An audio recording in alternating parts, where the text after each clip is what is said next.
श्री गणेशाय नमः। अध्याय 11। भगवान शिव का गंगावतरण तीर्थ में तपस्या के लिए आना। हिमवान द्वारा उनका स्वागत, पूजन और सत्वन और भगवान शिव की आज्ञा के अनुसार उनका उस स्थान पर दूसरों को न जाने देने की व्यवस्था करना। ब्रह्मा जी कहते हैं, नारद, हिमवान की पुत्री लोक पूजित शक्ति स्वरूपा पार्वती हिमालय के घर में रहकर बढ़ने लगी। जब उसकी अवस्था 8 वर्ष की हो गई तब सती के विरह से कातर हुए शंभु को उनके जन्म का समाचार मिला। नारद उस अद्भुत बालिका पार्वती को हृदय में रखकर वे मन ही मन बड़े आनंद का अनुभव करने लगे। इसी बीच में लौकिक गति का आश्रय ले शंभु ने अपने मन को एकाग्र करने के लिए तप करने का निश्चय किया। नंदी आदि कुछ शांत पार्षदों के साथ वे हिमालय के उत्तम शिखर पर गंगावतार नामक तीर्थ में चले गए, जहाँ पूर्व काल में ब्रह्म धाम से च्युत होकर समस्त पाप राशि का विनाश करने के लिए चली हुई परम पावनी गंगा पहल भूतल पर अवतरित हुई थी। जितेंद्रियां हर ने वही रहकर तपस्या आरंभ की। वे आलस्य रहित हो चेतन ज्ञान स्वरूप नित्य ज्योतिर्मय निरामय जगन्मय चिदानंद स्वरूप दैत्वहीन तथा आश्रय रहित अपने आत्मभूत परमात्मा का एकाग्र भाव से चिंतन करने लगे। भगवान हर के ध्यान परायण होने पर नंदी भृगि आदि कुछ अन्य पार्षद गण भी ध्यान में तत्पर हो गए। उस समय कुछ ही प्रथम गण परमात्मा शंभु की सेवा करते थे। वे सब के सब मौन रहते और एक शब्द भी नहीं बोलते। कुछ द्वारपाल हो न जाने देने की व्यवस्था करने गए थे। इसी समय गिरिराज हिमवान उस औषधि बहुल शिखर पर भगवान शंकर का शुभागमन सुनकर उनके प्रति आदर की भावना से वहां गए। आकर सेवकों सहित गिरिराज ने भगवान रुद्र को प्रणाम किया, उनकी पूजा की और अत्यंत प्रसन्न हो हाथ जोड़कर उनका सुंदर सत्वन किया। फिर हिमालय ने कहा, प्रभु, मेरा सौभाग्य का उदय हुआ है जो आप यहाँ पधारे। आपने मुझे सनाथ कर दिया। क्यों न हो, महात्माओं ने यह ठीक ही वर्णन किया है कि आप दीन वत्सल हैं। आज मेरा जन्म सफल हो गया, आज मेरा जीवन सफल हो गया, आज मेरा सब कुछ सफल हो गया, क्योंकि आपने यहाँ पदार्पण करने का कष्ट उठाया। महेश्वर, आप मुझे अपना दास समझकर शांत भाव से मुझे सेवा के लिए आज्ञा दीजिए। मैं बड़ी प्रसन्नता से अनन्य चित्त होकर आपकी सेवा करूंगा। ब्रह्मा जी कहते हैं, नारद, गिरिराज का यह वचन सुनकर महेश्वर ने किंचित आंखों खोली और सेवकों सहित हिमवान को देखा। सेवकों सहित गिरिराज को उपस्थित देख ध्यान योग में स्थित हुए जगदीश्वर वृषभध्वज ने मुस्कुराते हुए कहा, महेश्वर बोले, शैलराज, मैं तुम्हारे शिखर पर एकांत में तपस्या करने के लिए आया हूँ। तुम ऐसा प्रबंध करो जिससे कोई भी मेरे निकट न आए। तुम महात्मा हो, तपस्या के धाम हो तथा मुनियों, देवताओं, राक्षसों और अन्य महात्माओं को भी सदा आश्रय देने वाले हो।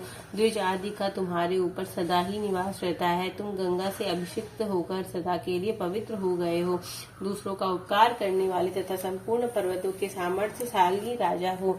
गिरिराज, मैं यहाँ गंगा स्थल में तुम्हारे आश्रित होकर आत्म संयम पूर्वक बड़ी प्रसन्नता के साथ तपस्या करूंगा। शैलराज गिरि श्रेष्ठ, जिस साधन से यहाँ मेरी तपस्या बिना किसी विघ्न बाधा के चालू रह सके, उसे इस समय प्रयत्न पूर्वक करो। पर्वत प्रवर, मेरी यही सबसे बड़ी सेवा है। तुम अपने घर जाओ और मैंने जो कुछ कहा है उसका उत्तम रीति से यत्न पूर्वक प्रबंध करो।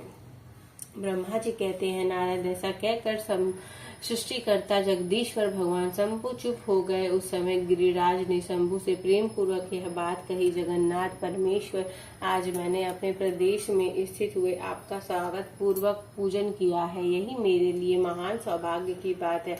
अब आपसे और क्या प्रार्थना करूं महेश्वर। कितने ही देवता बड़े बड़े यत्न का आश्रय ले महान तप करके भी आपको नहीं पाते। वे ही आप यहाँ स्वयं उपस्थित हो गए। मुझसे बढ़कर श्रेष्ठ सौभाग्यशाली और पूर्णात्मा दूसरा कोई नहीं है, क्योंकि आप मेरे पृष्ठ भाग पर तपस्या करने के लिए उपस्थित हुए हैं।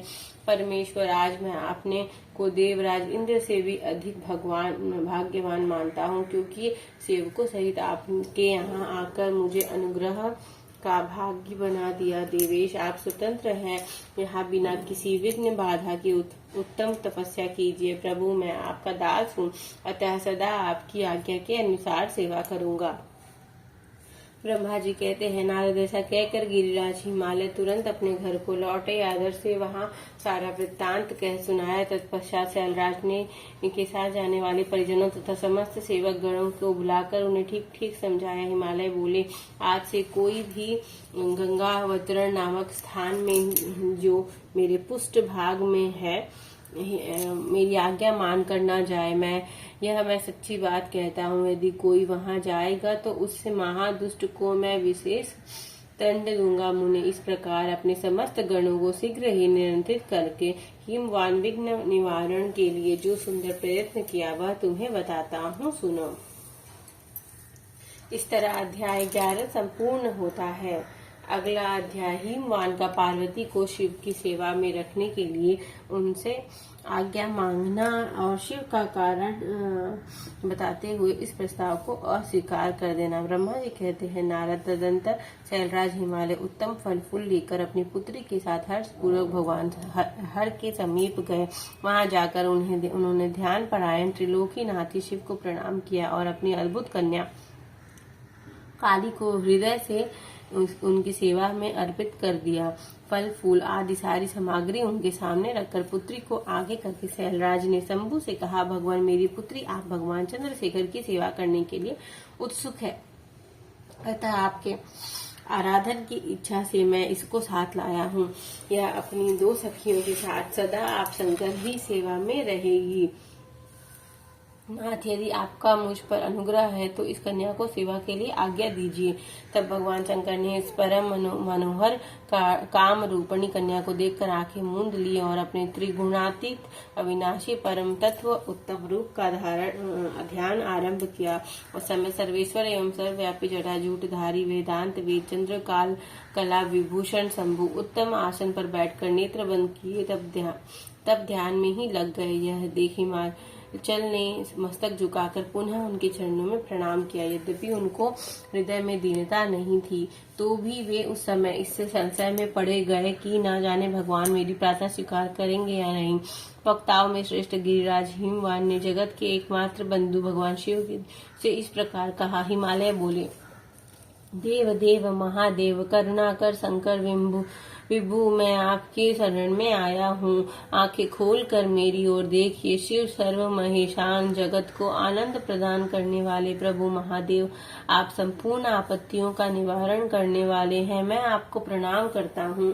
स्वामी प्रभु, मैं अपनी इस पुत्री के साथ प्रतिदिन आपका दर्शन करने के लिए आऊंगा, इसके लिए आदेश दीजिए। उनकी यह बात सुनकर देव महेश्वर ने आंख खोलकर ध्यान छोड़ दिया और कुछ सोच विचार कर कहा, महेश्वर गिरिराज, तुम अपनी इस कुमारी कन्या को घर में रखकर ही नित्य मेरे दर्शन को आ सकते हो, अन्यथा मेरा दर्शन नहीं हो सकता। महेश्वर की ऐसी बात सुनकर शिवा के पिता हिमवान मस्तक झुकाकर उन भगवान शिव से बोले, प्रभु, यह तो बताइए किस कारण से मैं इस कन्या के साथ आपके दर्शन के लिए नहीं आ सकता? क्या यह आपकी सेवा के योग्य नहीं? फिर इसे नहीं लाने का क्या कारण है? यह मेरी समझ में नहीं आया। यह सुनकर भगवान वृषभध्वज शंभु हंसने लगे और विशेषतः दृष्टि योगियों को लोकचार का दर्शन कराते हुए वे हिमालय से बोले, शैलराज, यह तुम्हारी कुमारी सुंदर कटी प्रदेश से सुशोभित तनमंगी चंद्रमुखी और शुभ लक्षणों से संपन्न है, इसलिए इसे मेरे समीप तुम्हें नहीं लाना चाहिए। इसके लिए मैं तुम्हें बारंबार रोकता हूँ। वेद के परांगत विद्वानों ने नारी की माया रूपणी कहा है। विशेषतः युवती स्त्री तो तप स्वजनों के तप में विघ्न डालने वाली ही होती है। गिरि श्रेष्ठ, मैं तपस्वी योगी और सदा माया से निर्लिप्त रहने वाला हूँ। मुझे युवती स्त्री से क्या प्रयोजन है? तपस्वियों के श्रेष्ठ आश्रय हिमालय, इसलिए फिर तुम्हें ऐसी बातें नहीं करनी चाहिए, क्योंकि तुम वेदोक्त धर्म में प्रवीण, ज्ञानियों में श्रेष्ठ और विद्वान हो। अचल राज स्त्री के असंग से मन में शीघ्र ही विषय वासना उत्पन्न हो जाती है, उससे वैराग्य नष्ट होता है और वैराग्य न होने से पुरुष उत्तम तपस्या में से भ्रष्ट हो जाता है। इसलिए शैल तपस्वी को स्त्रियों का संग नहीं करना चाहिए, क्योंकि स्त्री महाविषय वासना की जड़ एवं ज्ञान वैराग्य का विनाश करने वाली होती है। ब्रह्मा जी कहते हैं, नारद इस तरह की बहुत सी बातें कहकर महायोगी शिरोमणि भगवान शंभु महेश्वर चुप हो गए। देवर्षि शंभु का यह निरामय निष्प्रिय और निष्ठुर वचन सुनकर काली के पिता हिमवान चकित कुछ व्याकुल और चुप हो गए। तपस्वी शिव की कही बात सुनकर और गिरिराज हिमवान को चकित हुआ जानकर भगवानी पार्वती उस समय भगवान शिव को प्रणाम करके विशद वचन बोली। इसी तरह अध्याय 12 संपूर्ण होता है। हर हर महादेव की जय।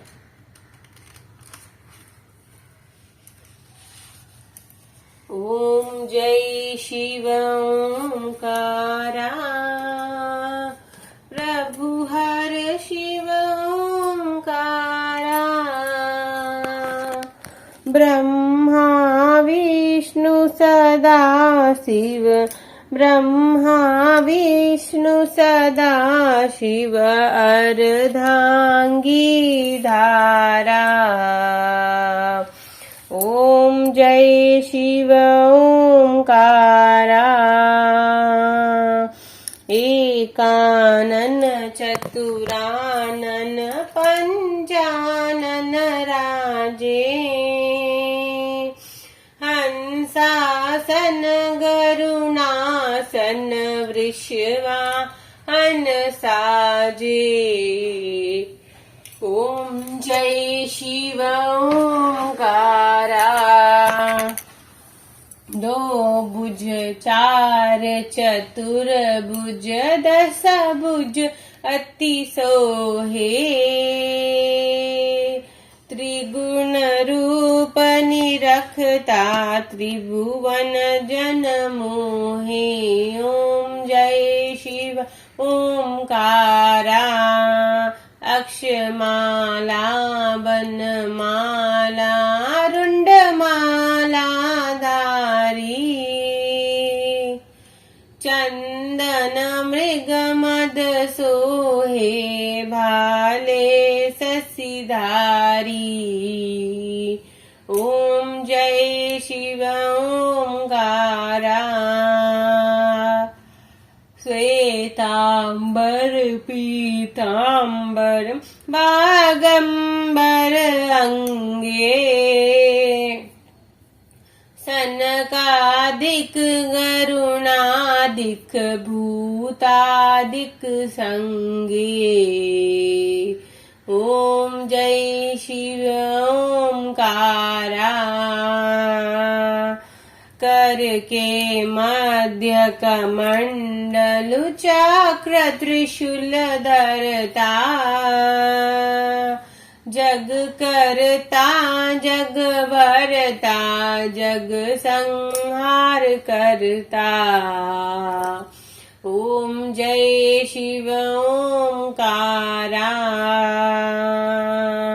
ब्रह्मा विष्णु सदा शिव जानत अविवेका, प्रणामक्षर मध्य ये तीनों एका।